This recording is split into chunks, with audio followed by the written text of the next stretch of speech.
realisht ne duhet të jemi faktor vendimtar, jo që ne t'u diktojmë Maqedonëve, po kemi një farë bashkëqeverisje korrekte, kur të merren vendimet strategjike për orientimin e vendit.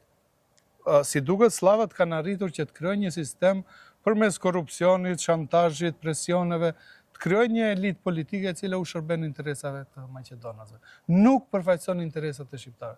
Unë ju e dini që kam qenë kritik i madh i Ali Ahmetit dhe kam menduar se është mirë për politikën shqiptare këtu. I tillë ka qenë edhe sa ishe në studion time në televizionin publik.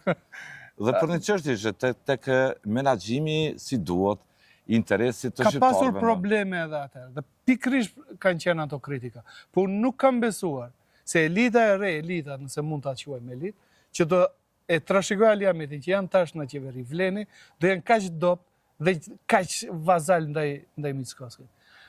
Shumë vazal thu. Shumë vazal dhe shumë të paftë.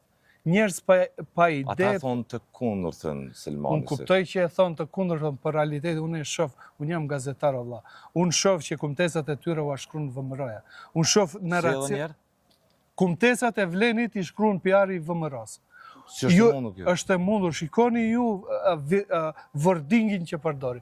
Dje njëri përdori sellotep. Shqiptarët përdorin sellotep valla. Edhe pastaj kishin problem ata për kthejnë gjuhën shqipe. Pse?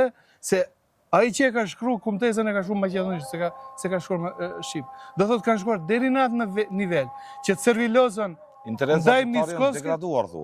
Tërësisht. Regres thu ka. Është nëse unë mendoj që elektorati shqiptar në Maqedoni nuk guxon ta legjitimojë këta njerëz të paftë, pa ide, pa agjendë, njerëz që kanë hyrë në politikë për motive shumë të ulta, thjesht për të bërë lek.